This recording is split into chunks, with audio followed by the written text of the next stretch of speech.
So in this video I want to talk about my speculation for the Etruscans' origins, and let's start. Okay, different speculation. One is that there was a famine in Lydia and come to Italy. Okay, and my speculation here is that the Etruscans, or what they really wanted them, the real name is the Racina, was one of the members of the Sea People, one of the groups, and they mixed with the local population of the Villanova culture when they come to Italy, and then the Etruscan culture the Racina culture start to bloom after the mixture. So probably that that group of the Racina that belonged to the Sea People was their home place from the beginning. Before it was the famine. So the first the famine, then they joined the Sea People. So they probably come from Turkey. So they have Turkish origin. And then they join with the Sea People, and they work as a mercenary, probably for the Trojan. So after they work with the Trojan, here's the problem with the Trojan. Is when people gonna say the Trojan, everybody gonna think about Hector and Paris and all this kind of thing. But I believe the Trojan exists. Absolutely can believe that somebody that have a name that is similar to Paris exists. But I refuse to believe that is the Trojan War is start of war for some single woman. Is totally ludicrous. I don't believe that, because if you think about that, nobody gonna start a war for one woman. I don't care if it's a woman or a man. Nobody gonna start a war for one person. If you start a war, you're gonna start a war for a different thing, for research, like for gold, for minerals, for everything that you need for your society. That's the reason why you start a war. You don't start a war for that person. You start a war because, for example, we don't going to go into politics here.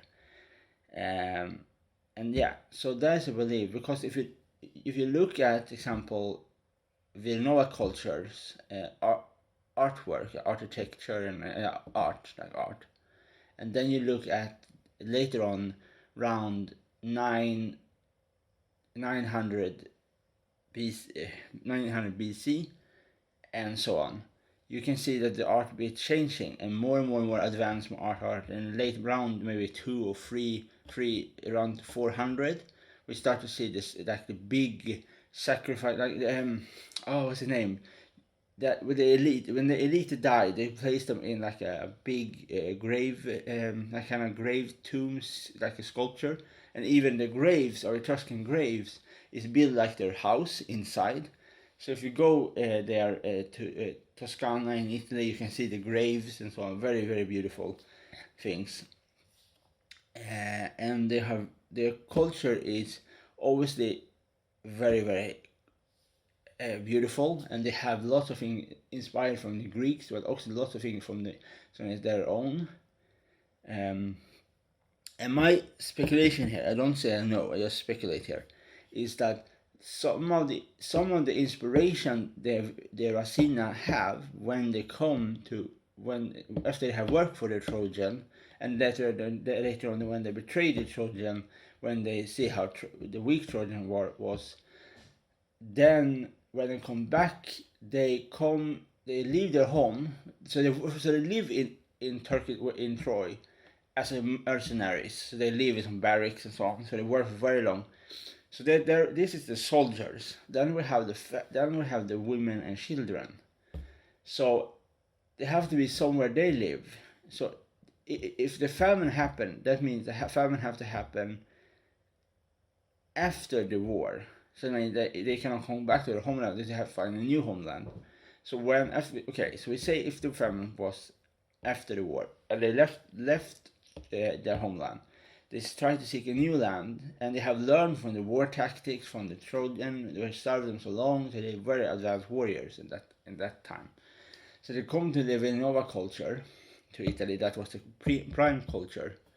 They fight with them, and then they mixed with them, and then the Etruscan culture start to bloom. Um, so that is just my speculation. At the Racina is not local population. It's people from other places in the world. But the Villanova culture is the local culture in Italy. But they mix together to bring up one culture because of the mixture and so on. Yeah, and then later on, because the Racina was so they were very good with shipbuilding and seafaring and all this kind of thing. Similar in some sense to the Carthaginians. They start to trade with the Greeks, especially the Greeks who live in Italy, and obviously they fight them. They fight the Syracusan because of domination. To dominate the place, therefore to trade and all this kind of thing. Because in that place, the sea was the most important trade route at that time, and so on. Yeah, so that is just my. Remember, this is just my speculation. I don't know if that is right or wrong. Remember, this is just a huge speculation because it's super difficult with Etruscan. The one thing that makes it so difficult is that when we look at the Etruscan, when we start looking at different time periods with them, then we have to look at compare their art. But the problem is with the art here. I thought that the problem is that they are traders, and traders can buy art from everywhere and then just bring them home and put them in their house. For example, everybody do it right today. It's normal to do it today, but it's different because it was harder at that time because you don't have airplane, you don't have fast ships. So it's much easier now. For example, for me, if I go to Japan and I buy a Japanese samurai, like a Japanese mask from some kind of mask, and do not mean that that mask is from my culture. Yes, I have buy from Japan. It's the same there with the Etruscan. So maybe some of the potteries, maybe some of the iron vessels are from somewhere else. So when you see like a war scene on some of the vessels, like with a palm tree and warriors on horseback, can be somewhere else. Can maybe somewhere in North Africa, or in Spain, or in Turkey, or somebody else. So what exactly is a local Etruscan art? What is not from other place? That is also hard. I think extremely difficult. The only thing I can say 100% is local for the Etruscan is their grave tomb, their big grave tomb. That is special for them. And that can also teach us something especially with that in the grave tombs. For like they have different ranks of grave tombs. They have the big one, it looks like inside of a house, the Etruscan family house. Some of them have helmets, lasso, a picture of a dog, oil lamp, and many more things.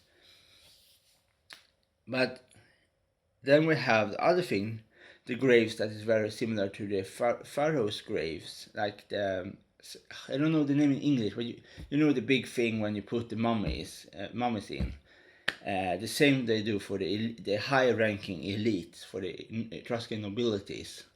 They have that beautiful thing that's shaped like themselves, but they put into. I don't know the name about it.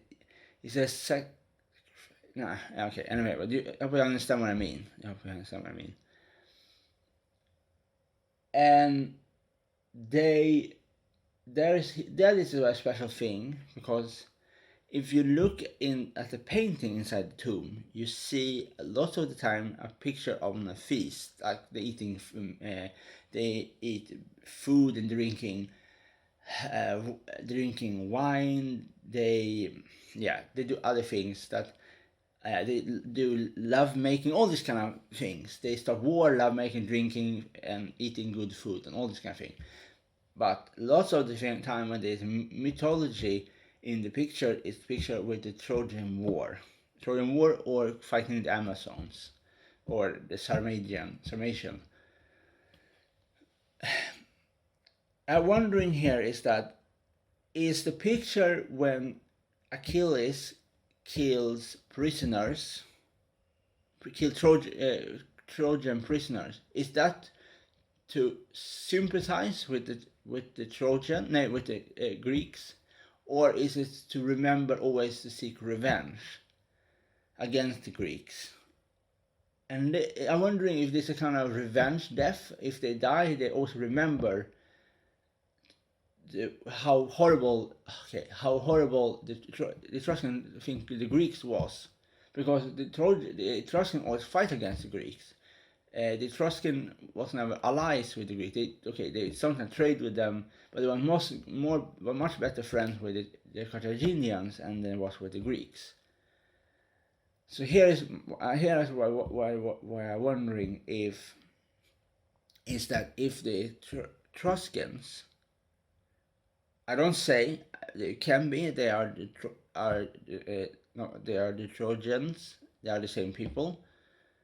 But I'm wondering here if the other thing can be just that they have served under the Trojan and they have learned from long time service under them, their custom. That can be also one thing. But I'm wondering here is that if the Etruscan was just the other people that later on plundered Troy, but why do they want to paint a picture with the Trojan as the Trojan War if they don't really have any connection in some sense with it? The same, obviously there's a famous mythical story, Greek talks it. So that is just my problem here, is that makes it so difficult. Is the Etruscan some sea people that works under the Trojan, or just to plunder and take something from the Troy, or are the sea people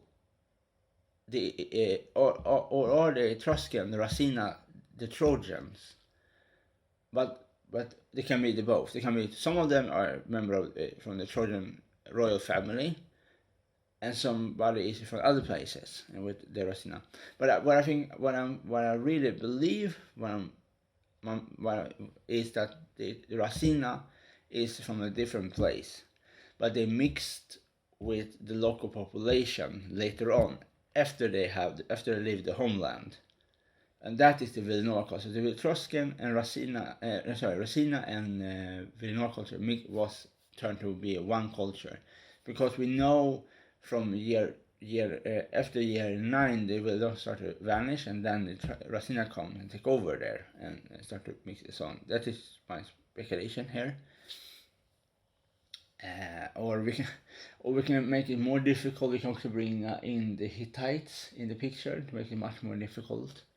For some of the art we see from the Hittites, we can see similarity with the Lucas, is that we see with the Racina art and so on. But it can also be because of the trade and all about the plunder and all this kind of thing.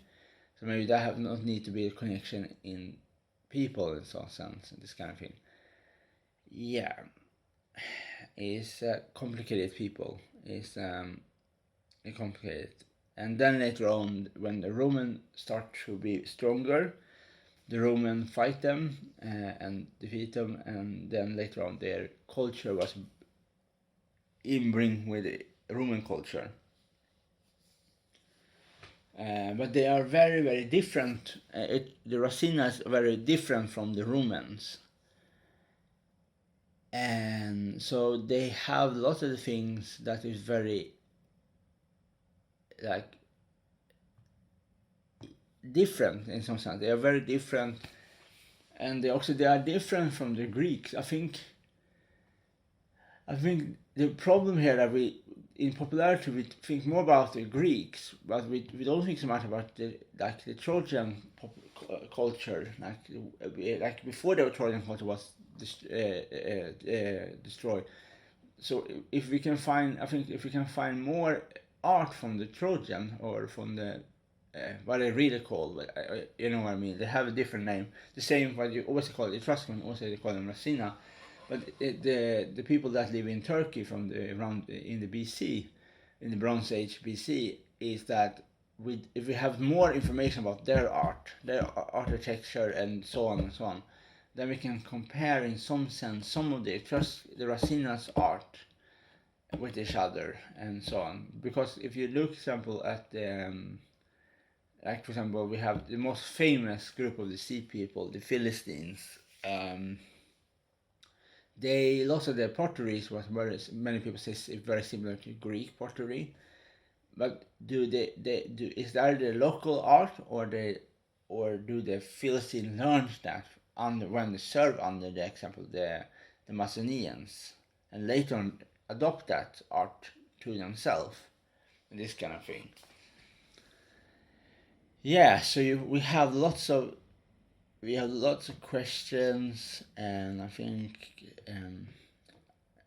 because we know that the Racina have their own script that is very hard to read. I think, and they have their own language, but I don't believe the Racina is a local culture. I believe they are a mixture later on when they live in Italy with the Villanova culture, but they are other kind of people before, and they are one of the federation. They are one of the group after the big famine start. Then later on, the whole federation was called the People. They are one of this kind of group, I think. Same as the Philistines. They are a group, and they are like they fleeing from the homeland, but they lost. So yes, they can be also fleeing because when we talk about the sea people, we see the sea people as an invasion force. We don't look at it in other ways. We always see them from the Egyptians or the Macedonians or the Hittites' eyes. And we have to remember the Hittites is the Egyptian Hittites are empires. They mean they are colonizing. They are not. They are powerful empires with war chariots, big like castles like in Hattusha. So that they happen still today. That for example, we have America, we have Britannia, we have the big empires, and they have like a border fence against. Okay, how can I say? Okay. They have border fence against Mexican, but you have to understand the people that want to come to America are just people escaping horrible conditions. The same with the sea people, they try to escape horrible condition in their homelands. So there is a wondering here is that maybe this gonna turn whole the thing all from the beginning already. But I'm wondering here if the people that flee from their homeland, like different sea people, different group of the peoples, if they are just migrants, but because the Egyptian Empire, the pharaohs are a horrible person, he started to attack them. Because you have to understand when you read the text, I have not read the text, but if you can read the Egyptian script, I'm wondering here is that if he telling the truth, if he not lie to us, if he want to look good and say, oh, they are the enemy, oh, they come from the sea, oh, we have to save ourselves, blah, blah, blah, blah. All this coming. So I'm wondering here, that is my problem here, that when we read about the Roman when they talk about the Celts, obviously it's different with the Gauls in France, the Liberian in Spain, the Britons have different culture, different art, different weapon, and so on and so on. And the Germanic people, that also different groups that they don't themselves call them the Celt or the Germanic people. The Roman call themselves to make them like simplify them. They simplify them. So that is the problem here that we have before.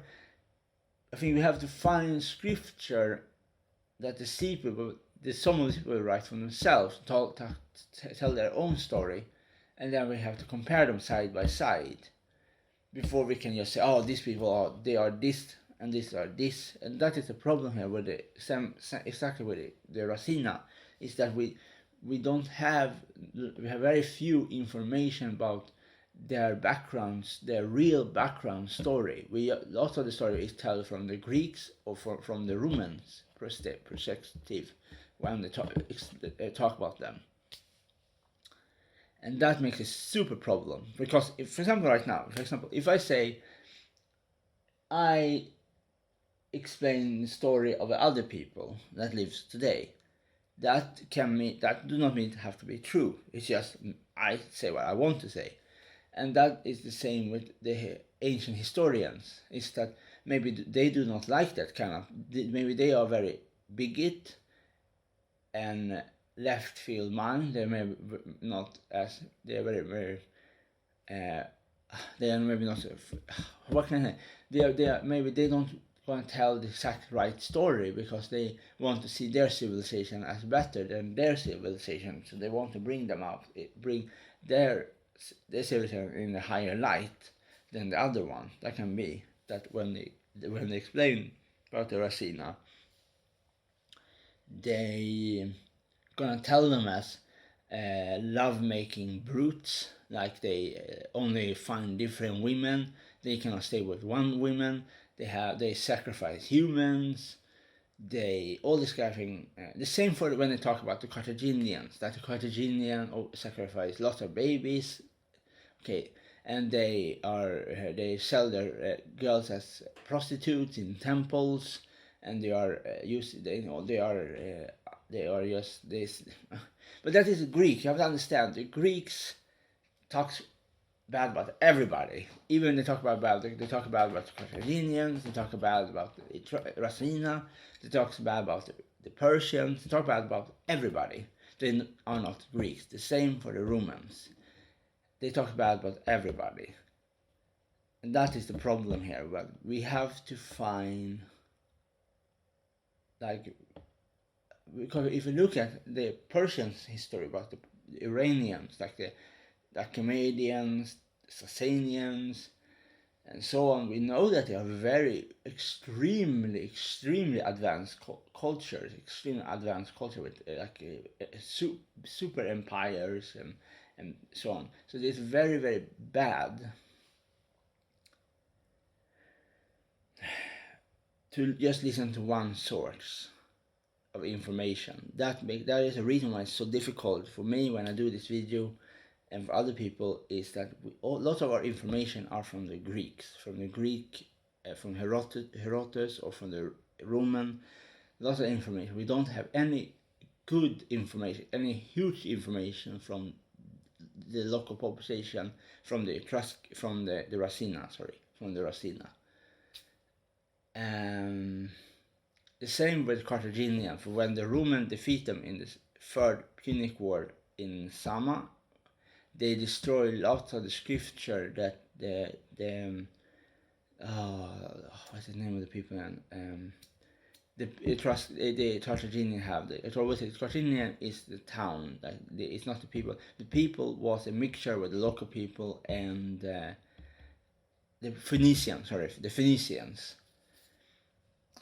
And so lots of the scripture there is lost because of the story. We know that the Etruscans and the Carthaginians, it was a big trading empires. They trade, they all this kind of thing to get connection, different culture.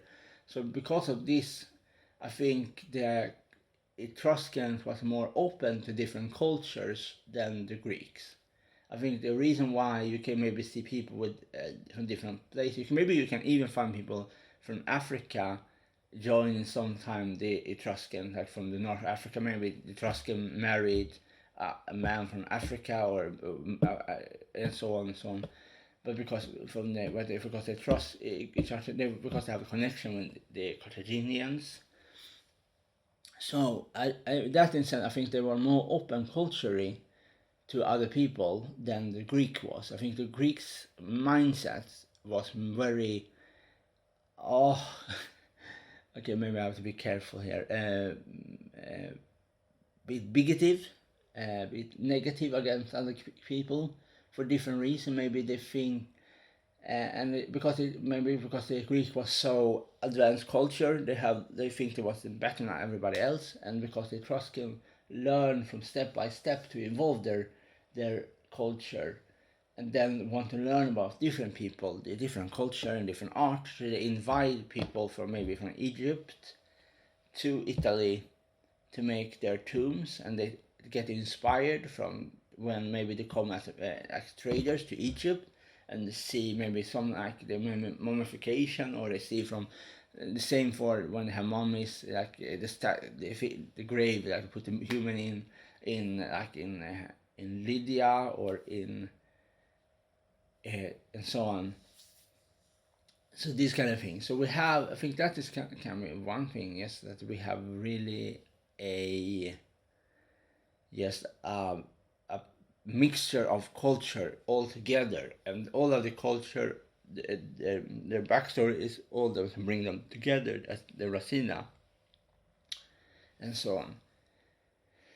Because we don't see, that is also very interesting when you look at the tomb. Lots of the mythical stories, as I said before, is from this explanation of the Trojan War. We don't see so much about the Etruscan local religious view. We only see that the feasting, drinking, lovemaking, all the ones they have is the mythical story is that they talk about a boy that come from the earth, and that boy was a young boy, but he talked like an old man. That is the only information we have that is special for the Racina, that they are local population. But are they? Do they?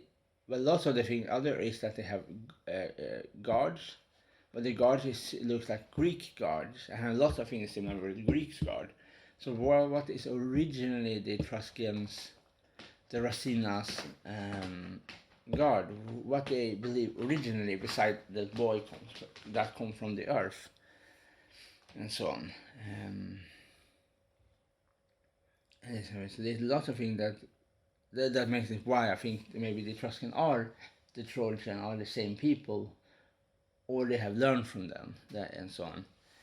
Yeah, that is everything I really want to say about my speculation about the Racina's Etruscan origins. But there's lots more things to find out. Lots of more things. It's lots of books to read. You have to go to Italy, to Toscana, to see the different tombs, and you see all this kind of thing. And then you will have to go. Even we have to go to Turkey to see about the Trojan, and they're obviously they have a different name and so on. But this, yeah. Okay. Bye.